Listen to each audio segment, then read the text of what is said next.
Hello बच्चों, welcome to my YouTube channel Jojas study. तो आज मैं यूपी बोर्ड का चित्रकला का जो पेपर 25 फरवरी को होने वाला है उसके कुछ मोस्ट इंपॉर्टेंट क्वेश्चन लेकर आए हैं। अगर आपने ये क्वेश्चन देख लिए तो समझ लो आपके 20 के 20 मार्क्स पक्के हैं।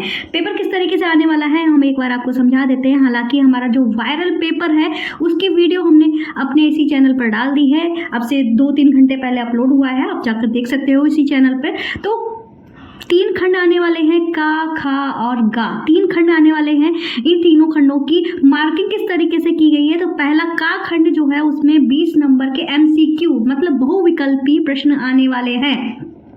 खा वाले पार्ट में हमें या तो आप टेक्निकल ड्राइंग मीन्स ये हुआ कि आप रचना वगैरह कर सकते हो, या आप प्राकृतिक दृश्य बना सकते हो, या आप आलेखन बना सकते हो। आपकी चॉइस रहेगी आपको क्या करना है। इसकी मार्किंग जो होगी वो 30 नंबर की होगी। गा वाले पार्ट में आपको 2 स्केचिंग करनी है जो कि हमारे 10-10 नंबर के होने वाले हैं। स्केचिंग आपको इस तरीके से करनी है कि जो भी आप चित्र बनाएंगे उसकी लंबाई 15 सेंटीमीटर से कम नहीं होनी चाहिए। ज़्यादा चल जाएगी पर कम नहीं होनी चाहिए। और यहाँ पे भी 2 ऑप्शन दिए गए हैं, प्राविधिक और आलेखन। ठीक है, आपको खुद ही डिसाइड करना है कि आपको किस टाइप के क्वेश्चन करने हैं। ठीक है, तो इस तरीके से मार्किंग की गई है। तो टोटल हमारा जो क्वेश्चन पेपर है वो 70 मार्क्स का है। और ये क्वेश्चन अगर आपको ये 20 के 20 नंबर कंप्लीट करने हैं तो ये इस क्लास को देखना बहुत ही ज़्यादा जरूरी है। तो चलिए शुरू करते हैं आज की क्लास। तो पहला क्वेश्चन जो है वो हमसे क्या कह रहा है, भारतीय पहाड़ी चित्र शैली का विकास क्रम है। ठीक है, तो यहाँ पे मैंने ऑप्शन नहीं रखे हैं, ये आप समझ सकते हो रैपिड रिवीजन है, जहाँ पे मैं ऑप्शन बता के आपको कंफ्यूज नहीं करने वाली हूँ। सिंपल से आप क्वेश्चन पढ़िए और सिंपल से आंसर याद करिए। ठीक है, यहाँ पे कोई भी कंफ्यूजन नहीं होगा, बहुत सारे हम क्वेश्चन यहाँ पे करने वाले हैं। तो क्या है, भारतीय पहाड़ी चित्र शैली का विकास क्रम है, तो आंसर हो जाएगा 1600 से 1800 ईस्वी। ठीक है, भारतीय पहाड़ी चित्र शैली का विकास क्रम क्या है, 1600 से 1800 ईस्वी। फिर है जोगी मारा की गुफा कहाँ पर है। ठीक है, जोगी मारा की गुफा कहाँ पर है, ये सरगुजा छत्तीसगढ़ में है। कहाँ है, सरगुजा छत्तीसगढ़ में है। अगले क्वेश्चन पे चलते हैं। तो अगला क्वेश्चन है, किन शैलियों के चित्रों में धर्म को विशेष स्थान मिला है। ठीक है, किस शैली की बात की गई है वो हमें बताना है। तो विशेष स्थान देने वाले जो हमारे धर्म है वो अजंता, पाल, जैन और राजस्थानी है। इन शैलियों में चित्रों के जो चित्रों हैं उनको बहुत ही ज़्यादा मान्यता दी गई थी, कला को एक महत्व दिया गया था। कहाँ, अजंता, पाल, जैन और राजस्थानी। क्वेश्चन नंबर हम 4 करते हैं। क्वेश्चन नंबर 4 हमारा कह रहा है, मंसूर किस कला के प्रसिद्ध चित्रकार थे। मंसूर किस कला के प्रसिद्ध चित्रकार थे, तो आंसर हो जाएगा गुप्त कला के। गुप्त कला के प्रसिद्ध चित्रकार कौन थे, तो वो थे हमारे मंसूर। क्वेश्चन 5 हमारा कह रहा है, शिला चित्र किस काल की देन है। शिला चित्र किस काल की देन है, प्रागैतिहासिक काल की देन है। कौन से काल की देन है, प्रागैतिहासिक काल की देन है। अब करेंगे अपना क्वेश्चन नंबर 6। ये कह रहा है, आर्ट एंड ट्रेडिशन पुस्तक के लेखक कौन है। इंपॉर्टेंट क्वेश्चन है, ध्यान रखना। आर्ट एंड ट्रेडिशन पुस्तक के लेखक कौन है, तो ये है असित कुमार हल्दर। इनको हल्दर भी बोलते हैं, हल्दार भी बोलते हैं। आपके पेपर में कुछ भी लिखा हो सकता है, तो आप हल्दर और हल्दार में कंफ्यूज मत होना। ठीक है, आर्ट एंड ट्रेडिशन पुस्तक के लेखक हैं असित कुमार हल्दर। ठीक है, फिर नेक्स्ट क्वेश्चन जो है वो है, जो सत्य है सुंदर है वही कला है, किस विद्वान ने कहा है। जो सत्य है सुंदर है वही कला है, किस विद्वान ने कहा है, तो आंसर हो जाएगा रविन्द्रनाथ टैगोर। अगला जो हमारा क्वेश्चन रहने वाला है वो है, किशनगढ़ चित्र शैली के पोषक और प्रमुख चित्रकार थे, तो वो आंसर हो जाएगा सावंत सिंह। सावंत सिंह कौन थे, सावंत सिंह किशनगढ़ चित्र शैली के पोषक और प्रमुख चित्रकार थे। अगला क्वेश्चन है हमारा, ये कह रहा है, लोक शैली के चित्रकार थे, तो लोक शैली के चित्रकार जो थे वो थे यामिनी राय। ठीक है, कौन थे, यामिनी राय। लोक शैली के चित्रकार कौन थे, वो थे यामिनी राय। अगले क्वेश्चन पे चलते हैं। ये क्वेश्चन बहुत बहुत बहुत इंपॉर्टेंट है, जो हमारा वायरल वाला पेपर है उसमें भी ये क्वेश्चन रखा गया है। ओष्टवाल रंग चक्र में कुल कितने रंग होते हैं, तो आंसर हो जाएगा 8। ठीक है, ओष्टवाल रंग चक्र में कुल कितने रंग होते हैं, तो आंसर हो जाएगा 8। फिर ये सिंपल सा क्वेश्चन है, इंद्रधनुष में कुल कितने रंग होते हैं, तो आंसर हो जाएगा 7। लेकिन इंपॉर्टेंट क्वेश्चन है, यहाँ पे सिर्फ वही क्वेश्चन रखे गए हैं जो बहुत बहुत बहुत मोस्ट इंपॉर्टेंट क्वेश्चन है। तो जल्दी से देख लीजिए, रैपिड रिवीजन रिवीजन कर लीजिए और एक दो बार इसको वीडियो को देख लेंगे तो आपको सारे के सारे क्वेश्चन रट जाएंगे। ठीक है, फिर कोई भी टेंशन नहीं रहेगी। ये जो 20 नंबर है उनकी कोई भी टेंशन आपको नहीं रहेगी। ठीक है, अगला हमारा क्वेश्चन है, इसके बाद हमारी एक और वीडियो आएगी जहाँ पे हम 50 क्वेश्चन और कराएंगे। ठीक है, ये क्वेश्चन जो है वो हमसे कह रहा है हरा रंग कौन सा रंग होता है। तो हरा रंग जो होता है वो हमारा द्वितीयक रंग भी होता है और साथ में ठंडा रंग भी होता है। अगर कई सारे ऑप्शन दिए हों उनमें पूछा जाए हरा रंग कैसा है, द्वितीयक है, प्राइमरिक है, कैसा है, तो आप द्वितीयक लगाएंगे और ठंडा गर्म इस तरीके से दिया गया हो तो शीतल या ठंडा आप लगाएंगे। तो हरा रंग जो होता है द्वितीयक रंग भी है और साथ में ठंडा रंग भी है। क्वेश्चन नंबर 13 हमसे कह रहा है बैगनी रंग किन रंगों के मिश्रण से बनता है। ठीक है, बैगनी रंग जो किन रंगों के मिश्रण से बनता है, तो आंसर हो जाएगा लाल और नीला को मिलाने से हमारा बैगनी रंग बनता है। ठीक है, बैगनी रंग किन रंगों के मिश्रण से बनता है, लाल और नीला को मिलाकर हमारा बैगनी रंग बनता है। अगला हमारा क्वेश्चन है आसमानी रंग किन रंगों के मिश्रण से बनता है। तो आसमानी रंग हमारा कैसा बनता है, नीला और सफ़ेद को जब हम मिलाते हैं तो हमारा आसमानी रंग बनता है। ठीक है, जब हम नीले और सफ़ेद कलर को मिलाते हैं तो हमारा आसमानी रंग बनता है। फिर शीतल रंग की बात की गई है, शीतल रंग कौन सा है, अभी हमने पढ़ा है हरा रंग कैसा है, द्वितीयक है और ठंडा है। तो वही सेम हमारा शीतल रंग में हमारा हरा और नीला आता है। शीतल रंग में कौन से कलर आते हैं, हरा भी आता है, नीला भी आता है। अगला हमारा क्वेश्चन है अजंता की गुफाओं की पेंटिंग किस काल की है। ठीक है, अजंता की गुफाओं की पेंटिंग किस काल की है, तो ये है हमारी बौद्ध काल की। ठीक है, अजंता की गुफाओं की पेंटिंग किस काल की है, बौद्ध काल की है। साथ में अगर पूछा जाए कि अजंता की गुफा कहाँ है तो आंसर हो जाएगा हमारा महाराष्ट्र। ये भी ध्यान रखना, अजंता की गुफाएं कहाँ है, महाराष्ट्र में है। अजंता की गुफाओं की पेंटिंग बौद्ध काल की है। ठीक है, तो क्वेश्चन हमारे 16 हुए। अब हम करते हैं नेक्स्ट क्वेश्चन। तो ये हमारा क्वेश्चन नंबर 17, ये कह रहा है राजस्थानी चित्रकला के चित्र किस धर्म पर आधारित है। तो आंसर हो जाएगा हिंदू धर्म। ठीक है, राजस्थानी चित्रकला के चित्र किस धर्म पर आधारित है, आंसर हो जाएगा हिंदू धर्म।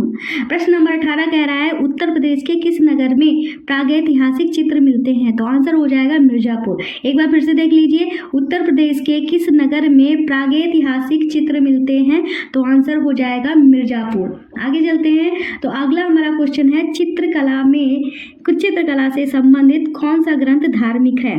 ठीक है, चित्रकला से संबंधित कौन सा धर्म धार्मिक है, तो आंसर हो जाएगा मेघदूत। ठीक है, तो मेघदूत जो है वो हमारा धार्मिक ग्रंथ माना गया है जो कि चित्रकला से संबंधित है। अब क्वेश्चन नंबर 20 हमसे कह रहा है हरे रंग का विरोधी रंग कौन सा है। तो हरे रंग का विरोधी रंग की बात की जाए तो वो लाल होता है। हरे रंग का विरोधी रंग कौन सा होता है, तो हरे रंग का विरोधी रंग लाल है, बहुत इंपॉर्टेंट है। फिर ये यहाँ पे क्वेश्चन है हमारा नारंगी रंग कैसे बनता है। तो नारंगी रंग जो है पीला और लाल को मिलाने से बनता है। ठीक है, नारंगी रंग कैसे बनता है, तो पीला और जब लाल को मिला देंगे तो हमारा नारंगी रंग बनेगा। फिर क्वेश्चन उत्तर प्रदेश में ललित कला अकेडमी कहाँ है, तो ये लखनऊ में है। उत्तर प्रदेश में ललित कला अकेडमी कहाँ है, तो ये हमारी लखनऊ में है। अगला हमारा क्वेश्चन है, ये है कला शब्द किस भाषा से है। ये क्वेश्चन भी हमारा वायरल पेपर जो हमने कराया है उसमें ये आया है, क्योंकि बहुत मोस्ट इंपॉर्टेंट क्वेश्चन है। जो वायरल पेपर है, हमने जो आपको वायरल पेपर कराया है उसका 90% तो फंसना ही फंसना है। हो सकता है वही सेम टू सेम पेपर आ जाए, लेकिन अभी कुछ कहा नहीं जा सकता है। पर अगर आपने वो पेपर तैयार कर लिया तो हम लोग बहुत आपको 95% किसी भी हालत में मतलब जाने वाले ही नहीं है। और साथ में आपको एक और बात बता रहे थे कि अगर आपको बाकी अदर पेपर के चाहिए हैं, मॉडल पेपर चाहिए हैं, सैम्पल पेपर चाहिए हैं और यही वायरल पेपर चाहिए हैं, तो आपको हमारे चैनल को सब्सक्राइब करना पड़ेगा, साथ में हमारे वीडियो को शेयर करना पड़ेगा। तो अभी के अभी सब्सक्राइब कर लो, फिर बाद में आप लोग भूल जाओगे, चैनल को ढूंढते रह जाओगे। हो सकता है ये चैनल आपने पहली बार देखा हो, तो अभी के अभी चैनल को सब्सक्राइब कर लो, भूल जाओगे फिर ढूंढते रह जाओगे, अपना टाइम वेस्ट करोगे।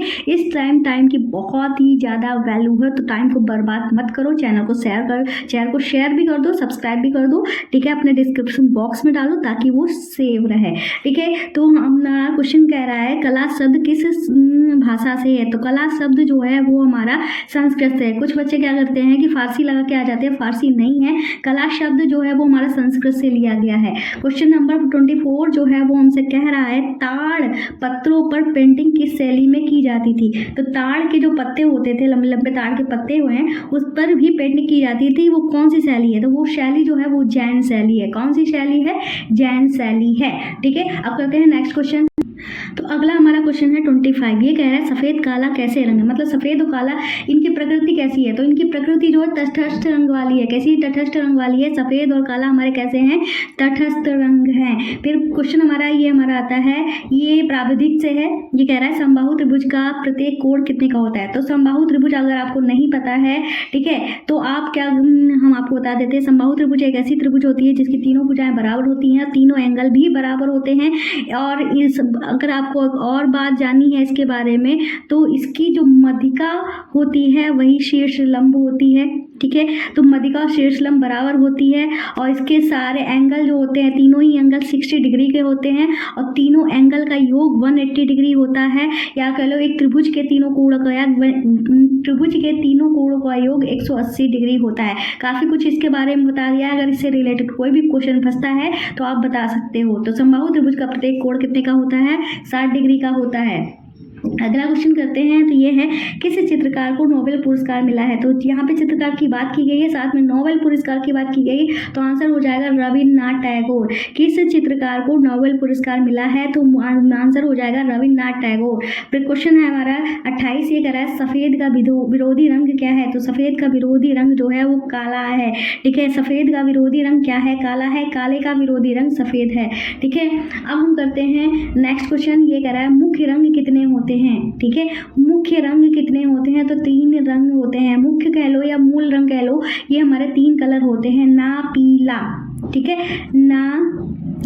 मतलब कि ला पीला, ठीक है, ला से लाल, पी से पीला और नीला, ठीक है। ये हमारे कैसे होते हैं, मुख्य 3 रंग होते हैं। मुख्य 3 रंग कौन से होते हैं, लापीनी, ठीक है, या ना पीला, कुछ तरीके से आप अपने ट्रिक से बना सकते हो, ठीक है। तो ये हमारे मुख्य 3 रंग होते हैं। फिर अगला क्वेश्चन है, ये कह रहा है एक त्रिभुज के सभी कोणों का योग कितना होता है। तो ये बात हमने अभी बताई है। एक त्रिभुज जो होता है, कोई भी त्रिभुज हो, समबाहु हो, समद्विबाहु हो, विषमबाहु त्रिभुज, कोई भी त्रिभुज है, सबके इनके तीनों कोण का योग जो होता है हमेशा 180 डिग्री होता है। तो आंसर हो जाएगा 180 डिग्री। अगला क्वेश्चन करते हैं, तो यहाँ पे लिखा है सबसे गर्म रंग कौन सा है। तो सबसे गर्म की बात की जाए, अगर ये पीला और लाल ऑप्शन में हो तो लाल लगा देना, अगर लाल ऑप्शन में ना हो तो पीला लगा देना, अगर दोनों हो तो लाल को लगाएंगे, अगर कोई ना मतलब उसी के हिसाब से आप लगा सकते हो। लाल और पीला दोनों की प्रकृति हमारी कैसी होती है, गर्म प्रकृति होती है, ध्यान रखना। सबसे बहुत इंपॉर्टेंट क्वेश्चन है, ये भी क्वेश्चन हमारे वायरल पेपर में है। सबसे गर्म रंग जो होता है वो हमारा लाल होता है वैसे तो, ठीक है। अगर दोनों है तो लाल, अगर ये नहीं है तो पीला, ठीक है। फिर हम यहाँ पे लिखेंगे किस पेंसिल से बनाई गई रेखा सबसे काली होती है। तो ये भी क्वेश्चन बहुत इंपॉर्टेंट है, किस पेंसिल से बनाई गई रेखा सबसे काली होती है। तो 2B वाली पेंसिल जो होती है वो सबसे ज़्यादा काली होती है। B का मतलब यहाँ से आप बोर्ड से ले सकते हो, ठीक है। तो कौन सी पेंसिल हमारी सबसे ज़्यादा काली होगी, 2B। अगला हमारा क्वेश्चन है, ये कह रहा है हरे रंग नेत्रों पर कौन सा प्रभाव डालता है। हरा रंग जो है नेत्रों पर कौन सा प्रभाव डालता है। तो हरा रंग जो होता है उसकी तासीर जो होती है वो कैसी होती है, ठंडी होती है, शीतल होती है। तो कैसा प्रभाव डालेगा, ठंडा प्रभाव डालेगा। तो आंसर हो जाएगा ठंडा।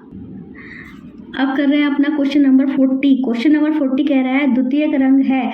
द्वितीयक रंग की बात की गई, तो अभी हमने आपको मूल रंग बताए थे लापीनी, ठीक है। लापीनी मतलब लाल, पीला, नीला, ठीक है। अगर प्राथमिक रंगों की बात की जाए तो वो हमारे 4 होते हैं, ठीक है। चार में चौथा कौन जुड़ जाएगा, वो हो जाता है हमारा हरा, ठीक है। प्राथमिक रंगों की बात की जाए तो वो हमारे कितने होते हैं, 4 होते हैं। मूल रंगों की बात की जाए तो वो हमारे 3 होते हैं। प्राथमिक रंग में हमारे ये आते हैं लाल, पीला, नीला और हरा, ठीक है। और मूल रंगों में हमारे लाल, पीला, नीला आते हैं, ठीक है। यहाँ पे फिलहाल प्राथमिक की बात नहीं की गई है, ना मूल रंगों की बात की गई, यहाँ पे द्वितीयक रंग की बात की गई। तो द्वितीयक रंग जो है वो हमारा क्या होता है, नारंगी होता है। द्वितीयक रंग हमारा क्या होता है, नारंगी होता है। अब करते हैं अपना क्वेश्चन नंबर 41। ये कह रहा है सबसे हल्की पेंसिल है। तो सबसे हल्की पेंसिल हमारी 2H, सबसे गाढ़ी पेंसिल हमारी होती है 2B, ठीक है। अब करते हैं नेक्स्ट क्वेश्चन। तो नेक्स्ट क्वेश्चन जो है वो है, कह रहा है पीले का विरोधी रंग है। तो पीले का विरोधी रंग जो होता है नीला होता है, ध्यान रखना। पीले का नीला, काले का सफ़ेद, पीले का नीला, काले का सफ़ेद, ये ध्यान रखना है। अब हम करेंगे क्वेश्चन नंबर 43। ये कह रहा है संपूर्ण कोण है। तो संपूर्ण कोण, एक हम कोण की बात करते हैं, मान लो यहाँ पे हमने एक संपूर्ण कोण बना दिया, तो संपूर्ण कोण हमारे कितने का डिग्री का होगा, 360 डिग्री का होगा। अब हम यहाँ पे लिखा है प्रिज्म में कुल कितने रंग होते हैं। तो प्रिज्म से हमारी 7 रंगों की वेव निकलती है, किरणें निकलती हैं जो कि 7 रंगों की होती है। तो प्रिज्म में कितने रंग हो गए? 7 रंग हो गए। ठीक है, अब यहाँ पे करेंगे वर्ग का प्रत्येक कोण होता है। तो वर्ग हमारा एक ऐसी आकृति होती है, इसके बारे में आपको कई खास बातें बता देते हैं।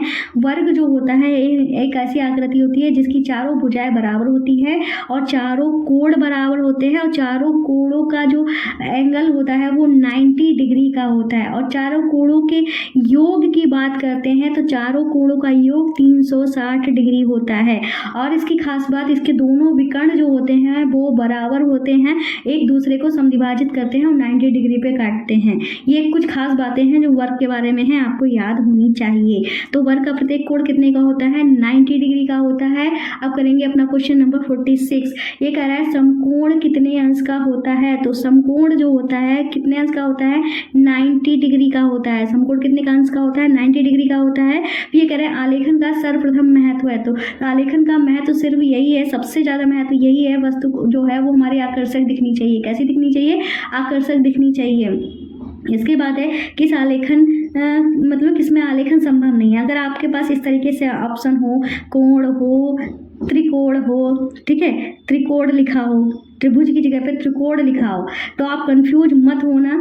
त्रिकोण मतलब हमारी ये आकृति हो जाएगी, कोण तो हमारा एंगल ही होता है, इसमें हमारा आलेखन संभव नहीं है, तो आंसर हो जाएगा कोण। ठीक है, किसमें आलेखन संभव नहीं है? तो कोण में आलेखन संभव नहीं है। तो ये हमने कुल इतने ही क्वेश्चन की अब ये PDF बनाई थी, ये कह लो। ठीक है, अगर आपको और क्वेश्चन चाहिए हैं तो आपको 1-2 घंटे और वेट करना पड़ेगा। हमारी दूसरी क्लास भी आ जाएगी जहाँ पे आपके सारे के सारे क्वेश्चन जो है मैं कवर करा दूंगी। अगर आपको हमारी क्लास पसंद आई तो प्लीज़ हमारे चैनल को शेयर कर देना और क्या कर देना है आपको, हमारे चैनल को अभी के अभी सब्सक्राइब कर देना। मिलते हैं नेक्स्ट वीडियो में, तब तक के लिए बाय बाय।